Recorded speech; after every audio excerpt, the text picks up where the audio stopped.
ఆషాఢ మాసాన్ని పురస్కరించుకొని మంచిర్యాల జిల్లా మందమరి పట్టణంలోని శివకేశవ ఆలయంలో శాకాంబరి ఉత్సవాలను భక్తులు ఘనంగా నిర్వహించుకున్నారు. అమ్మవారి చిత్రపటానికి వివిధ పండ్లు, కూరగాయలు, ఆకుకూరలతో అలంకరించి వేద పండితుల మంత్రోచ్చరణతో ప్రత్యేక పూజా కార్యక్రమాలను భక్తి శ్రద్ధతో నిర్వహించుకున్నారు. ఈ పూజా కార్యక్రమాల్లో మహిళలు పెద్ద ఎత్తున పాల్గొని తమ కుటుంబాలను చల్లగా చూడాలని జగన్మాతను ప్రార్థిస్తూ తీర్థ ప్రసాదాలను స్వీకరించి దేవి కృపకు పాత్రులైనారు.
ఆషాఢ మాసంలో మైదాకు పెట్టుకోవడం అనేది మహిళలందరికీ కూడా ఒక ప్రత్యేకమైనటువంటి విశిష్టత.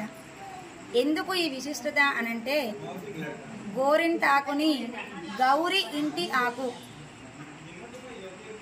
గౌరి ఇంటి ఆకు, గౌరి ఇంటి ఆకు అని ఎందుకు పేరు వచ్చింది అంటే, పార్వతీదేవి తను రజస్వల అయ్యేటటువంటి సమయంలో ఒక చిన్న బొట్టు భూమి మీద పడి ఆ దానిలో నుంచి ఉద్భవించినటువంటిదే ఈ మైదాకు, గోరెంటాకు చెట్టు. అది అప్పుడే పుట్టి అప్పుడే పెరిగి పెద్ద మహావృక్షంగా మారిందంట. గౌరీదేవి పెరిగి పెద్దయ్యి చెలికత్తెలందరితో కూడా కూడి ఆడుకోవడానికి ఆ చెట్టు పరిసరాలలోకి వచ్చేసి ఆ ఆకును చేతులతో తెంపి ఇలా నమిలితే చెయ్యి మొత్తం కూడా ఎర్రగా అయిందంట. వెంటనే వెళ్ళి దక్ష ప్రజాపతి దగ్గరికి వెళ్ళి, నాన్నగారు నా చెయ్యి ఇలా అయింది అని చెప్పేసి, ఆకుని నిమిలితే చెయ్యి ఇలా అయింది అని చెప్పేసి చెప్పిందంట. అప్పుడు వెంటనే ఆ రాజు కూడా వచ్చేసి ఆ చెట్టు దగ్గరికి వచ్చి చూస్తే అప్పుడు పరమేశ్వరుడు చెప్పినట్టు, అది గౌరీ యొక్క ఇంటి నుంచి పుట్టింది, ఒంటి నుంచి పుట్టింది కాబట్టి అది గౌరీ ఇంటి ఆకు. అదే రాను రానుగా గోరెంటాకుగా మారిపోయింది. మరి ఈ విధంగా దాన్ని పెట్టుకున్నటువంటి వాళ్ళందరికీ కూడా చేతులు పండి నిండు నూరేళ్లు కూడా సౌభాగ్యము వర్ధిల్లుతుంది అని చెప్పేసి ఆ గౌరీదేవి ఆ గోరింటాకుకు వరం ఇచ్చిందంట. దీన్ని చూసి కుంకుమకి కొంచెం అంతా బాగా ఆవేశం వచ్చిందంట. అయ్యో ఎర్రగా అవుతుంది, నుదుట పెట్టుకుంటే కూడా మరి ఎర్రగా అవుతుందేమో, మరి నా సంగతి ఏంది అని చెప్పేసి రాజుగారి దగ్గరికి వెళ్ళేసి అడిగిందంట.